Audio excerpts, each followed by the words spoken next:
All right, week 17. Wow. Week 16 is in the fucking books. I can't believe it's already fucking week 17 at this point.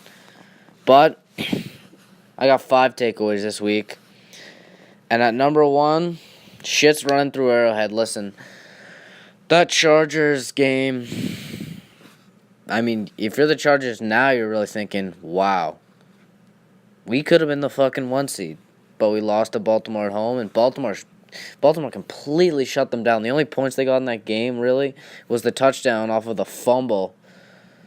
They had nothing going the whole game.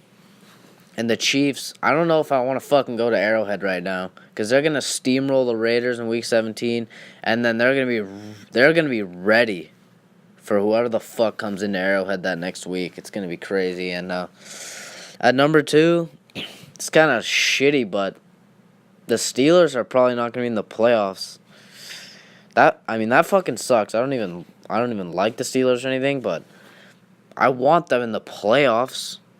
Fuck the Ravens. They're such a boring team. I know they play great defense. I know they're a good team, but fuck. I don't see the Ravens winning shit. Steelers, I could see them beating anybody. We know they can fucking lose to anybody and beat anybody, and it sucks. I want to see Big Ben go for number 3. I want to see the Steelers go into Arrowhead again, see what happens. Go into fucking maybe Foxborough, see what happens. I want to see some crazy shit, and yeah, it sucks. Unless the Browns can beat the Ravens, which would be hilarious if the Ravens choked twice in a row. 2 years in a row they choke Week 17, that would be fucking sick. But no Steel City this year, that's fucked. And at number 3, Nick Foles has officially fucked the entire AFC playoff picture. You could say for the second time. But he's fucked the AFC for the second time, basically. The Texans were sitting pretty at a fucking bye. Oh, Deshaun Watson. He's probably my favorite player. I fucking want this team to do well because my Finns are doing well, but Deshaun Watson, man. That guy's going to turn the fuck up in the playoffs. And if you give that team a bye, oh, man, I think they're scary. And if I'm New England, I don't want to fucking go there. But now, New England has one more chance. We all know that this is the end of a dynasty coming up. But they've got one more chance, legitimately. They have a bye. They're undefeated at home this year. It hasn't, they've been fucking good at home. And Brady looked old as shit. They still won by 12 against a great defense. But they're going to have one more crack at it. And honestly, I fucking hate the Patriots with all my heart. But it would be a cool story if Tom Brady got one more and ended it.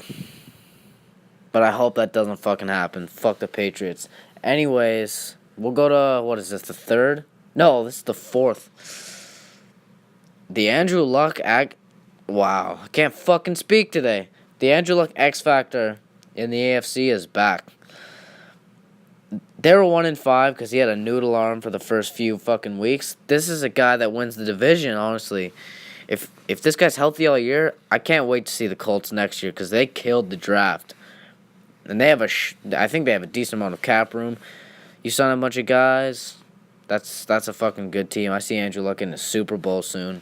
And he's, 10-0 against the Titans now? So, good luck with that, Marcus Mariota, who can't fucking throw 10 yards down the field.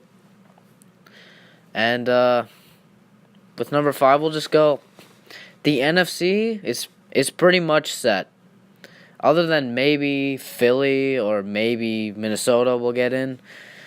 I think whoever ends up going into Soldier Field will lose because it's too fucking windy. It's too loud. I think the Seahawks probably beat the fucking Cowboys, honestly. And Russell Wilson, why are people calling Phillip Rivers an MVP candidate and not Russell Wilson? This guy's been fucking unbelievable this year. He outdueled Mahomes. Fuck, I cannot fucking speak. He outdueled Mahomes. I like him a lot better at home, but I don't know. They could win a couple fucking playoff games. Pete Carroll, to me, honestly, if I had a vote, I'd give him Coach of the Year. Honestly.